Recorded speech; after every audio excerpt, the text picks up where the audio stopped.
किसी गाय को ट्रक में ले जा रहा था, उसको उतार कर उसकी हत्या करनी या किसी को जीप से बांधकर और उसको बांधकर जीप से बांधकर उसकी हत्या करनी, बताइए ये तो एक बुज़दिल का ही काम हो सकता है। ये तो कावड़ ही कर सकता है कोई कि किसी को बांध के उसको मारो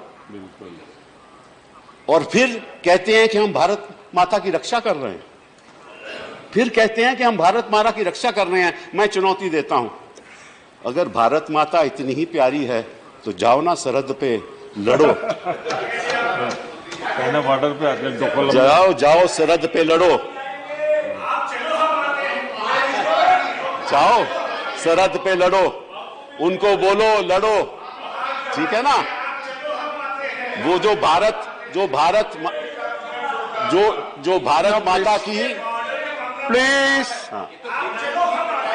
नो प्लीज, भारत माता की जो हत्या कर रहा है सरहद पे, किसी अपने आदमियों को मारने के बजाय वहां जाकर एनिमी को मारो, फिर पता चलेगा कि भारत माता की आप सुरक्षा कर रहे हो। वो हिम्मत नहीं है आप में तो इतना है कि उसको जीप से बांधकर फिर उसको मारोगे आप। बहुत बढ़िया।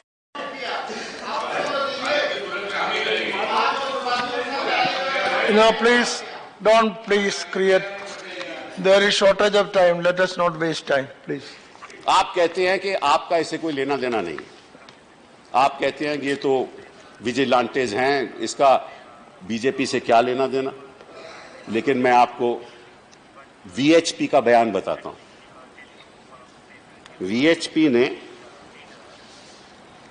अनाउंस किया है कि गौ रक्षक के मामले में हम एक धर्म योद्धा, होली वॉरियर्स को रिक्रूट करेंगे। वीएचपी का बयान है और आप कहते हैं कि आपको कुछ लेना देना नहीं है। ये तो आप ही के लोग हैं। और साथ में ये भी कहते हैं कि वी विल इक्विप गौ रक्षक्स। तो किससे कैसे इक्विप करोगे? और प्रधानमंत्री जी कैसे कहते हैं कि रात को ये कुछ और है और दिन में कुछ और है? उनका बयान रात को कुछ और है और दिन में कुछ और है, ये तो हम मान सकते हैं। लेकिन ये कैसे कह सकते हैं कि रात को कुछ और करते हैं और दिन में और करते हैं? इनको मालूम है कि ये आप ही के वीएचपी के लोग ये काम करते हैं। धर्म योद्धा, और अलीगढ़ में सारी डिस्ट्रिक्ट्स में इन्होंने तय किया है कि हम धर्म योद्धा खड़े करेंगे, आर्मी खड़े करेंगे।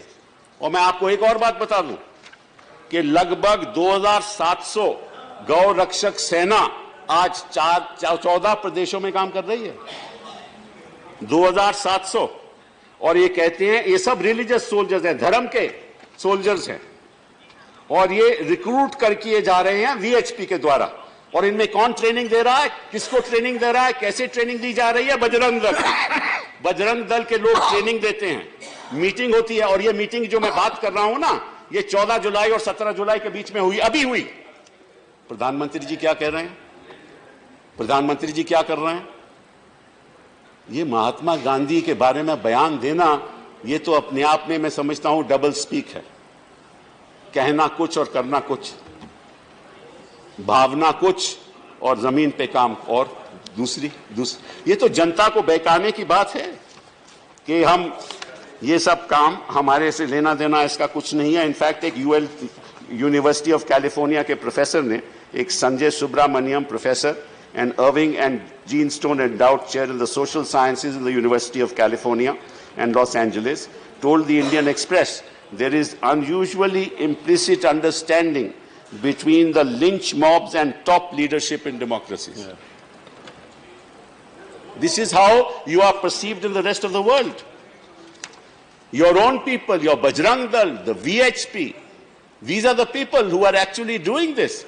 And the Prime Minister very blithely says that no, these are anti-social elements. So I challenge the Prime Minister. Why doesn't he publicly say that the VHP is anti-social? That the Bajrang Dal is anti-social? But he has no courage to say that, because that's the political support he gets from them for winning elections. There is no point in shying away from this.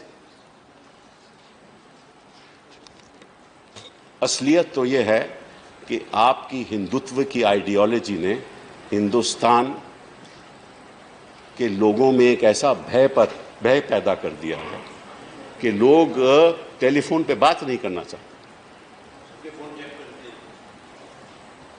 और ये लड़ाई, मैं आपको सच बात बताऊं, मैं समझता हूं कि जो ऐसी बात करता है, जो ऐसे काम करता है, वो असली हिंदू नहीं है, वो नकली हिंदू है।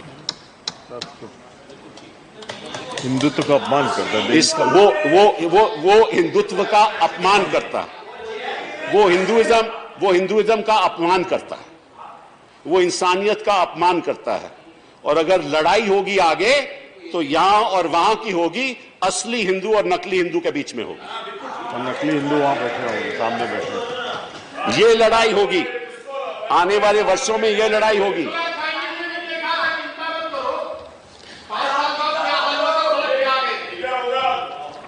असलियत तो ये है, बैठिए। असलियत तो ये है कि हिंदुस्तान के इतिहास में सबसे ज्यादा ऐसे हत्याएं हुई 2017 में।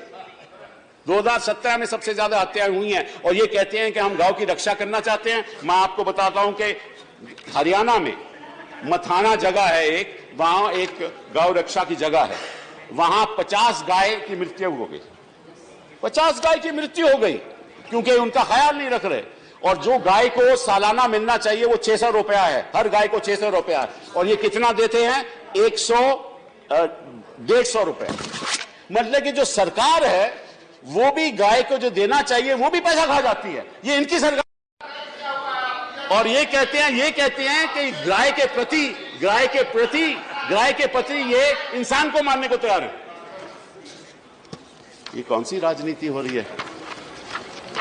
आपको सोचना चाहिए। देखिए, इसमें कोई असलियत तो ये है, इस देश में अगर हिंसा का वातावरण रहेगा तो ना तो कोई यहां इन्वेस्टमेंट आएगी, कोई इन्वेस्टमेंट नहीं आएगी। और लोग सोचेंगे कि यहां मालूम नहीं कब हमारी गाड़ी रोक ली जाए और कब हमारे साथ कोई ऐसा बदसलूकी हो। यह असलियत है। मैं आपको एक और बात बताना चाहता हूं। महात्मा गांधी ने यह भी बात कही थी। उन्होंने कहा था कि हम सबको लाइव स्टॉक की साइंटिफिक इवैल्यूएशन करनी चाहिए, क्योंकि होता यह है, deputy speaker sir, that as far as a farmer is concern, वो बेचारा अपना लाइव स्टॉक और अपना एग्रीकल्चर रोटेट करता है। और ये मैं नहीं कह रहा, ये सरकार कह रही है, हिंदुस्तान की सरकार खुद कहती है। तो क्या करता है कि जब बीमार हो जाती है गाय, तो उसको रखने के लिए उसको 40,000 रुपया महीना खर्च करना पड़ता है। उसके पास वो साधन नहीं होता, इसलिए वो बेचना चाहता है, क्योंकि अगर वो रखेगा तो 40,000 रुपया उसको खर्च करना पड़ेगा सालाना। नहीं रखे, और जब वो बेचता है तो उसको जब पैसा मिलता है वो अपने धान में लगाता है, एग्रीकल्चर में लगाता है। तो कहने का मतलब ये है कि ये तो बात ये भी नहीं सपने, अपने लोगों की हत्या कर रहे हैं। ये जो किसान है उसकी हत्या हो रही है, वो बेचारा बेच भी नहीं सकता और उसको रख भी नहीं सकता।